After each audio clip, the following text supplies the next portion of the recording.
हिसाब से आप क्या सोचते हैं उनके बारे में? मुझे कुछ दिनों से खबर मिल रहा था कि हमारे अरुणाचल के कुछ वहाँ के प्रोमिनेंट सोशल वर्कर बोलो या पॉलिटिकल वर्कर कुछ फुट मार्च करके दिल्ली आ रहे हैं, मुझे बताया था।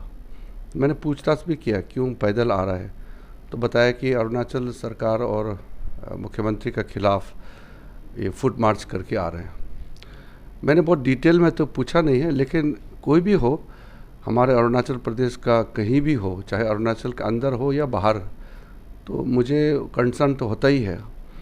और ख़ास करके अरुणाचल से बाहर कोई भी अरुणाचल के आदमी को, किसी औरत को, बच्चे को कुछ भी तकलीफ़ होगा तो मुझे तो कंसर्न होना ही है, क्योंकि मुझे अरुणाचल के लोगों ने प्रतिनिधि बनाया है। अब यहाँ जिस मकसद से और जो प्रोटेस्ट कर रहा है वो किस नेचर का है उस पर तो मैं नहीं जाऊँगा, लेकिन एज ए पर्सन अरुणाचल की अगर तकलीफ़ है, खाने पीने में तकलीफ़ है, बीमार है, कोई एक्सीडेंट हो गया, तो वो मैं ज़रूर देखूँगा कोई इस तरह का बात है तो। लेकिन पॉलिटिकल इशू का अगर है तो फिर उसमें मुझे जाना नहीं है। अरुणाचल के लोगों ने मुझे इतने प्यार से आशीर्वाद दिया और देश का सेवा के लिए यहाँ भेजा है, और इतना बड़ा जिम्मेदारी मिलने के बाद फिर मैं अरुणाचल के जो लोकल इश्यूज़ पे इंटरफेयर करूँगा, हर चीज़ पे मैं हाथ डालूँगा, ये ठीक नहीं है। वैसे भी लोग कहते हैं कि एमपी का काम है दिल्ली में बैठ कर के अरुणाचल के लिए काम करना चाहिए, और मैं वैसे एमपी भी नहीं हूँ कि वहाँ लोकल काम, कॉन्ट्रैक्ट, लोकल लेवल में जो बिजनेस होते हैं, टेंडर चलते हैं, या वहाँ ट्रांसफ़र पोस्टिंग होते हैं, किसी प्रकार का वहाँ जो भी लोकल काम होता है उसमें इंटरफेयर करना ठीक नहीं है। मेरे लेवल से तो ठीक नहीं। अगर मैं यहाँ से एग्जीक्यूटिव इंजीनियर को फ़ोन करूँगा, जेई को फ़ोन करेगा, पेमेंट दे दो, काम दिलाओ, ये सब लोकल चीज़ है। और मुझे, जैसे मैंने कहा, इतने बड़ा जो एक जिम्मेदारी दिया है अरुणाचल के लोगों ने, यहाँ दिल्ली भेजा है, तो पार्लियामेंट का काम और भारत सरकार के साथ जो भी काम है वो मैं देखूँगा। Sir, one last question sir, ये एएसी को जो है बहुत पॉलिटिकली मोटिवेटेड का अगेंस्ट सीएम सर, इसके बारे में आप कैसा क्लैरिफिकेशन दोगे? देखिए, आजकल जो है सोशल मीडिया का ज़माने में कोई भी कुछ बोल देगा तो मना तो नहीं कर सकते हैं, लेकिन एक ट्राइबल होने के नाते मैं बोल रहा हूँ, हमारे ट्राइबल समाज के लिए मैं पहला ट्राइबल इस देश का कानून मंत्री बना है। इस जिम्मेदारी के बाद अगर मैं कुछ और सोचूंगा, देखूंगा, ये मेरे अपने पद का भी गरिमा के खिलाफ है। मैं अपने आप को इंसल्ट करना जैसे मानता हूँ।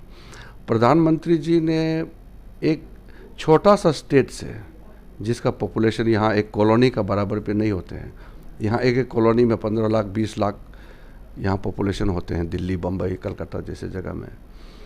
इतना छोटा स्टेट हमारा 6-7 लाख ट्राइबल पॉपुलेशन से अरुणाचल से इस देश का कानून मंत्री बनाना, इतना बड़ा जिम्मेदारी के बाद अगर मैं कोई और पॉलिटिकल मूवमेंट में किसी चीज़ के बारे में सोचूं, तो ये प्रधानमंत्री जी के प्रति भी मेरा एक तरह से डिसरिगार्ड रहेगा।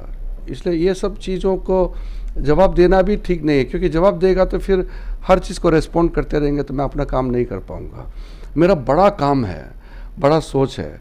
आप सोचिए, अरुणाचल प्रदेश में 2014 के बाद ही नेशनल हाईवे असली में बनने लगा, 2014 के बाद ही रेलवे लाइन से जुड़ा, 2014 के बाद में एयरपोर्ट बनने लगा, 2014 के बाद ही बड़ा बड़ा प्रोजेक्ट शुरू हुआ।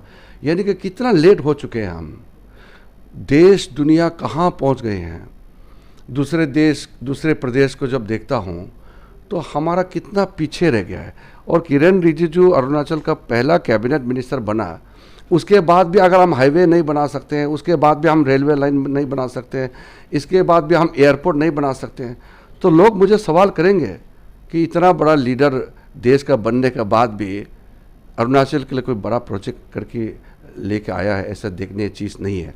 तो क्या सोचेंगे। इसलिए मुझे ये जो लोकल पॉलिटिक्स में जो मुझे अगर कहा जाएगा तो खुद को डालना भी ठीक नहीं है।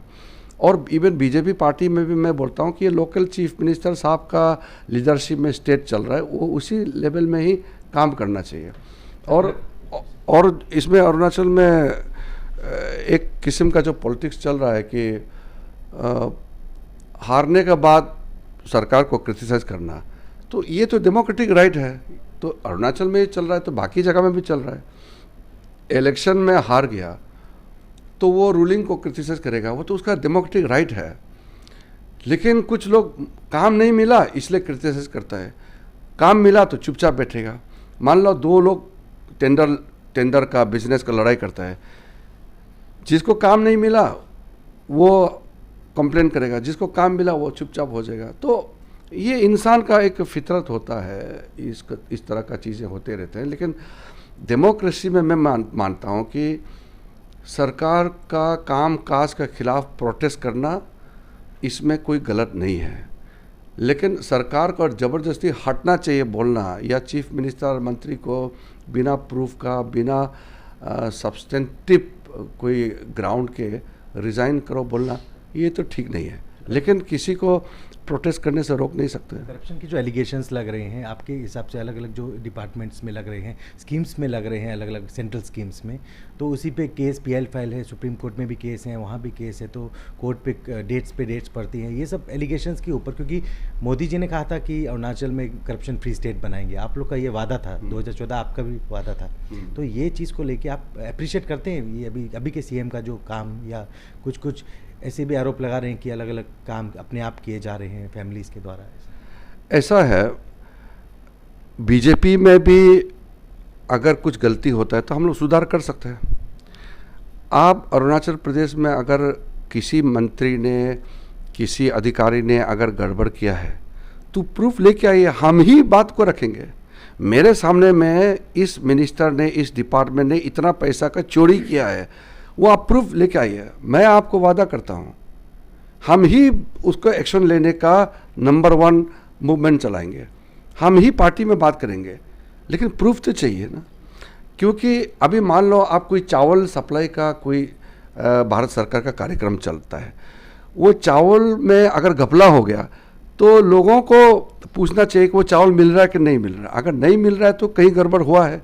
यानी कि रोड बना रहा है तो अगर रोड नहीं बन पाया, वो रोड का नाम मैं बिल बना के खा दिया तो वो दिखाई देगा। तो इसमें तो छुप नहीं सकते हैं। आजकल के ज़माने में ट्रांसपेरेंसी का ये डिजिटल वर्ल्ड में छुप नहीं सकते हैं।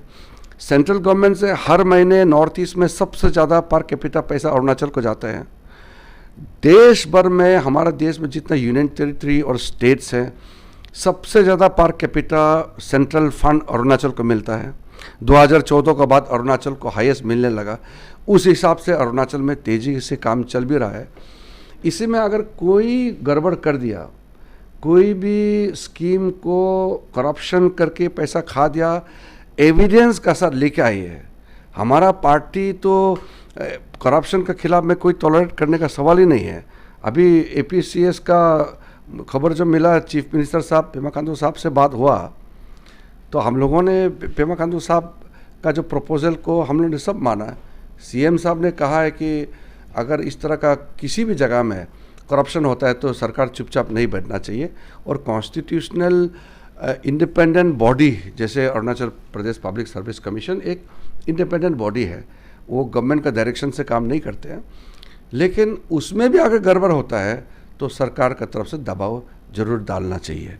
तो ये CM साहब का जो प्रस्ताव है, हम लोग ने कहा कि बिल्कुल हमारा सरकार जो है करप्शन के खिलाफ सख्त से सख्त कदम। सर, सवाल यही पे आता है जिस तरह से आपने कहा है कि कोई भी चीज़ को अगर बिना एविडेंस का बात करे तो कोई बात बनता ही नहीं। नहीं, बात कर सकते हैं लेकिन एविडेंस देना पड़ेगा। AAC का यही कहना है कि उनके पास मोर देन कितने हजार उसके पास कागज पन्ना है, तो उनका कहना है कि उनके पास पुराने वाले जितने भी FIR कोर्ट में लगे हैं, मगर कोर्ट पर भी भरोसा नहीं रह गया, लोग पर भी भरोसा नहीं रहे। तो इसी के कारण ही अभी सेंटर पे आपसे मोदी जी पे मतलब अपने ही स्टेट को रक्षा करने के लिए, यानी कि करप्शन से रक्षा पाने के लिए आपके पास आया है, ऐसा नहीं। देखिए,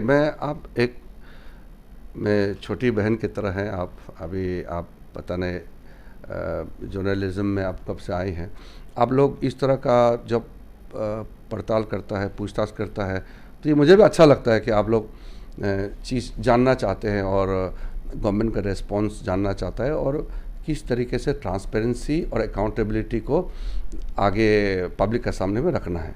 ये बहुत अच्छी बात है। तो इसी पे मैं कहना चाहता हूँ कि अगर आप कोर्ट को ही भरोसा नहीं रखेंगे, सिस्टम को ही भरोसा नहीं रखेंगे, गवर्नमेंट को विश्वास नहीं करेंगे, तो एजेंसी होते हैं, एजेंसी को विश्वास नहीं करेंगे तो कोर्ट होता है। तो अगर कोर्ट को भी विश्वास नहीं करेंगे कहता है तो फिर मैं उसका जवाब नहीं दे सकता हूँ ना, क्योंकि हर आदमी का अपना एक सोचने का फ्रीडम होता है। तो उसमें किसी भी तरीके से डेमोक्रेसी में लेजिस्लेचर का काम है कानून बनाना, सरकार का काम है कानून को इम्प्लीमेंट करना, और कोर्ट का काम है उसको अपहेल्ड करना, उसको स्क्रूटिनाइज करना। जुडिशरी का अगर आप भरोसा नहीं रखेंगे तो फिर उसके बाद हमारे पास और कोई ऐसे संस्थाएं नहीं बचते हैं। जहाँ तक हमारा डेमोक्रेटिक सिस्टम का बात है, हर सरकार के खिलाफ प्रोटेस्ट करना हर अपोजिशन पार्टी का जिम्मेदारी होता है और प्रोटेस्ट करते रहना चाहिए। मुझे तो लगता है कि अपोजिशन अच्छा होना ये ठीक बात है, लेकिन उसका जवाब तो फिर पब्लिक ही देगा। 5 साल के बाद पब्लिक ही जवाब देगा। देखिए, आप लोग तो इतना शायद नहीं मालूम होगा, हम लोग तो ज़िंदगी भर अपोजिशन पार्टी में रहा है। मैं 2014 के बाद पहली बार मंत्री बना। मेरे पिताजी के ज़माने से लेकर के हम लोग लाइफ टाइम अपोजिशन रहा है। मेरा पिताजी और हमारे पास एक पान गुमती भी नहीं है। ईटानगर में जाइए, हम होटल में सोता है, पिताजी भी आता है, किसी के घर में सोता है या होटल में सोता है, वो एमएलए रहा है। बोमदिला जहाँ मेरा डिस्ट्रिक्ट हेडक्वार्टर है, पिताजी वहाँ का 2 बार एमएलए रहा है, वो भी आज भी होटल में ही सोता है, अपने पास कुछ नहीं है। और हम लोग ने लाइफ टाइम अपोजिशन में रह करके काम किया है। और उस ज़माने में कोई मीडिया स्ट्रॉन्ग नहीं था अरुणाचल में, उस ज़माने में डिजिटल वर्ल्ड नहीं था, सोशल मीडिया नहीं था। हम लोग का आवाज़ पहुंचाने के लिए भी बहुत तकलीफ़ होता था। और आपने देखा होगा, मैं जब से इलेक्शन लड़ा है, मेरा जो ओपोनेंट है वो लोग तो सिस्टम का हिस्सा रहा है। हमेशा कोई ना कोई फैमिली से बड़ा ऑफिसर बिजनेस में या सरकार कामकाज में इन्वॉल्व रहा है। मेरे ज़िंदगी में, मेरे शरीर में अरुणाचल का पब्लिक का पैसा एक टुकड़ा खून के रूप में भी एक ड्रॉप मेरा शरीर में नहीं है। और मैंने ये प्रॉमिस किया है, मैं जब तक पब्लिक लाइफ में रहूँगा, मैं बाहर से जितना पैसा ला सकता हूँ अरुणाचल के लिए लाऊंगा, अरुणाचल को दूंगा, लेकिन अरुणाचल से मैं एक लाल पैसा मैं नहीं लूँगा और मैं छुऊंगा भी नहीं। इसलिए अरुणाचल के कुछ लोग मुझे डोनेशन देते हैं, काम काज करके इलेक्शन में डोनेशन देते हैं, तो वो मैं एक्सेप्ट करता हूँ। मेरे इलेक्शन का खर्चा सब डोनेशन से चलता है। और आप लोग सब जानते हैं, मैं तो पैसा फेंक के तो इलेक्शन जीता नहीं है, purely public blessings and support से मैं चुनाव में आया है। इसलिए कोई भी करप्शन करता है तो मुझे बहुत तकलीफ़ होता है। और पेमा खांडू साहब ने खुद कहा है कि कोई करप्शन या कोई किसी तरह का misuse of public funds tolerate नहीं करेंगे। इसलिए पेमा खांडू साहब के समय में काफ़ी एक्शन भी लिया है, जेल भी डाला है, और जहाँ भी घपला सामने में आया है अरेस्ट भी हुआ है, एक्शन हुआ है। तो इंसान अगर कहीं गलती करता है तो उसको सुधारने वाला भी होना चाहिए। तो इसलिए मैं मानता हूँ कि आप लोग हमारे, आजकल तो मैं तो इतना टाइम मिलता नहीं है, जिम्मेदारी बहुत ज़्यादा बढ़ने की वजह से, फिर भी आप लोग अरुणाचल से आए हैं तो 2-4 मिनट आपसे मिलने का मौका मिला, मुझे भी बहुत अच्छा लगा। ये जो एएसी का जो डिमांड है, फिर वही बात है ना, आप सीबीआई और ईडी को आप देंगे, फिर बोलेगा कि सीबीआई ईडी को भरोसा नहीं है बोलेगा, फिर कोर्ट में जाएंगे, कोर्ट को भरोसा नहीं है बोलेगा। तो उसमें डेमोक्रेसी में ये मुश्किल सवाल हो जाता है ना। आप सिस्टम और इंस्टीट्यूशन को तो विश्वास करना पड़ेगा। आप इलेक्शन कमीशन को विश्वास नहीं करेंगे, कोर्ट को विश्वास नहीं करेंगे, फिर एजेंसीज को विश्वास नहीं करेंगे, तो फिर देश नहीं चल पाता है ना। बीजेपी में जो फैक्शन चल रहे हैं, अलग कुछ कंप्लेंट्स भी आई, सेंट्रल में समन भी किया गया, ऐसे बातें चल रही थी कि लीडरशिप चेंज को लेकर, ऐसे ये सब रूमर्स है या सच है? अरुणाचल बीजेपी के लिए पता नहीं किसने रूमर चलाया होगा, क्योंकि अरुणाचल में तो पेमा खांडू साहब को जिम्मेदारी दिया गया है और पार्टी का ये निर्णय है कि पेमा खांडू साहब जो है सिर्फ यही टेन्योर नहीं, आगे भी उन्हीं के लीडरशिप में ही अरुणाचल में सरकार चलाना है, ये पार्टी का फैसला है, ये मेरा फैसला नहीं है। और पार्टी का फैसला को हम लोग सब मान के चलना पड़ेगा। प्राइम मिनिस्टर, हमारा होम मिनिस्टर, पार्टी प्रेसिडेंट, ये जितने पार्टी का सीनियर बॉडीज़ है, मैं भी एक सीनियर मंत्री होने के नाते मैं कह रहा हूँ कि पेमा खांडू साहब का लीडरशिप में जो तेज़ गति से अरुणाचल में काम चल रहा है, क्रिटिसाइज भी होता है, डेमोक्रेसी में क्रिटिसिज्म होना ही चाहिए, लेकिन कोई जब तक प्रूफ नहीं है कि पेमा खांडू साहब ने किसी का पैसा को उठा करके मिसयूज़ कर दिया, इस तरह का अगर प्रूफ नहीं आता है तो फिर बिना प्रमाण के कोई एक्शन लेना और एक्शन का बात करना भी सही नहीं है। और जहाँ तक तो मेरा सवाल है, मैं चाहता हूँ कि अरुणाचल अच्छा चले, अरुणाचल में पार्टी अच्छा चले और अपोजिशन भी मजबूत हो, लेकिन मैं एक इम्पोर्टेंट बात करना चाहता हूँ, लीडरशिप मजबूत होना ज़रूरी है। किसी भी राष्ट्र, किसी भी राज्य, और इवन पुराने ज़माने में किंगडम जब थे, जो उस समय राजा होते हैं, आजकल तो इलेक्टेड होते हैं, लीडर अगर स्ट्रांग नहीं होगा तो राज्य आगे नहीं बढ़ेगा। सब लोग मैं भी लीडर हूँ, मैं किसी से कम नहीं हूँ, तो ये अराजकता हो जाएगा, क्याओस हो जाएगा, समाज टूट जाएगा।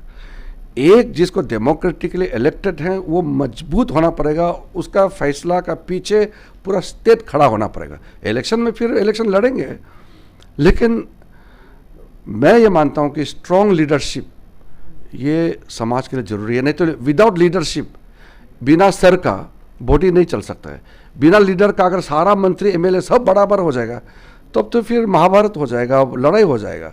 तो ऐसा तो राज्य नहीं चलता है, शासन ऐसा नहीं होता है। आप इतने बड़े पद में हैं, आर्टिकल 371 जो अरुणाचल की असेंबली से पास होकर भी पार्लियामेंट में अभी तक, और ये 6 शेड्यूल की बात है, ये सब अभी काम हुआ कि नहीं सर? कब तक हो जाएगा? इसका अभी लंबा बात करने का समय नहीं है, लेकिन मैं इतना बोल सकता हूँ कि 6 शेड्यूल जो है विद इन द स्टेट में जो माइनॉरिटी ट्राइबल्स होते हैं उसका प्रोटेक्शन के लिए 6 शेड्यूल होते हैं। अरुणाचल तो पूरा ही ट्राइबल स्टेट है, तो अरुणाचल में अगर प्रोटेक्शन देना तो सबको देना पड़ेगा। अरुणाचल में किसी एक अलग से प्रोटेक्शन का सवाल नहीं है आज, लेकिन अगर सारा अरुणाचल के लोग चाहते हैं कि अपना अपना डिस्ट्रिक्ट, अपना अपना कम्युनिटी में 6 शेड्यूल लागू करना है, पंचायत सिस्टम नहीं चाहिए, सारा अरुणाचल बोलता है, तो फिर उसके बाद देखा जाएगा। अलग से अरुणाचल को कॉन्स्टिट्यूशनल प्रोविज़न के मुताबिक जो प्रोटेक्शन मिला हुआ है, मेरे ख्याल से अरुणाचल में अगर हम लोग खुद मजबूत हैं तो बाहर से आदमी कोई आकर के आपका कल्चर को तोड़ नहीं सकते। और more over citizenship amendment act पास करने के बाद विदेशी लोग तो अरुणाचल में आके रहने का जो कोई चांस है वो तो बिल्कुल ख़त्म कर दिया है। चकमा हाजोंग रिफ्यूजी को 60s में जो अरुणाचल में लेके बिठाए थे, शुरू में नेहरू जी के समय में, बाद में इंदिरा गांधी जी के समय में बैठा था, वो तो कई साल हो गए हैं, आज तो पॉसिबल ही नहीं है। ये सिटीजनशिप अमेंडमेंट एक्ट लाने के बाद उस पार्लियामेंट के एक्ट में क्लियरली लिख दिया है कि कोई भी विदेशी अगर शरणार्थी हैं, रिफ्यूजी है, फिर भी अरुणाचल में उसको स्टेटस नहीं मिलेगा। पुराना गलती हो गया वो तो हम तो वापस तो जा नहीं सकते हैं, लेकिन और हमको नुकसान नहीं होना है, ये प्रावधान भी बना दिया है।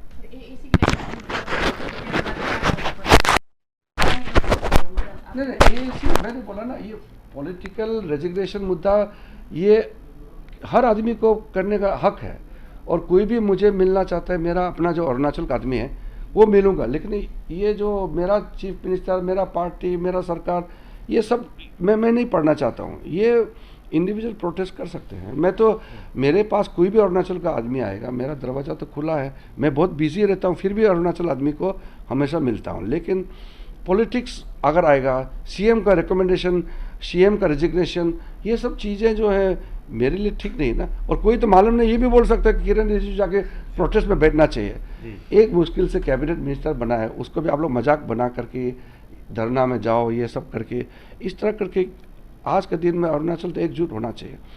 दोबारा हम पहली बार एक कैबिनेट मिनिस्टर बना है, अगर हम इसको भी नहीं चला पाएंगे तो लोग सोचेंगे एक बार कैबिनेट मिनिस्टर मिला था, एक पहला आदिवासी ट्राइबल लॉ मिनिस्टर बना, लेकिन संभाल नहीं पाया, चला नहीं पाया, प्रोप्राइटी समझता नहीं, कॉन्स्टिट्यूशनल ऑब्लिगेशन नहीं समझते हैं। इस तरह का मजाक का कोई ऑब्जेक्ट नहीं बनना चाहिए। लास्टली सर, इंटरनेशनल बॉर्डर में इंफ्रास्ट्रक्चर की जो चाइना की खबर आ रही है, अरुणाचल को किस प्रकार डेवलप किया जाए सर? इंफ्रास्ट्रक्चर, अरुणाचल का इंफ्रास्ट्रक्चर को लेकर के एक हम लोग फिर बैठक करेंगे, और मैं अभी पूरा टॉप ऑफिशियल्स का एक मीटिंग, रिव्यू मीटिंग भी बुला रहा हूँ।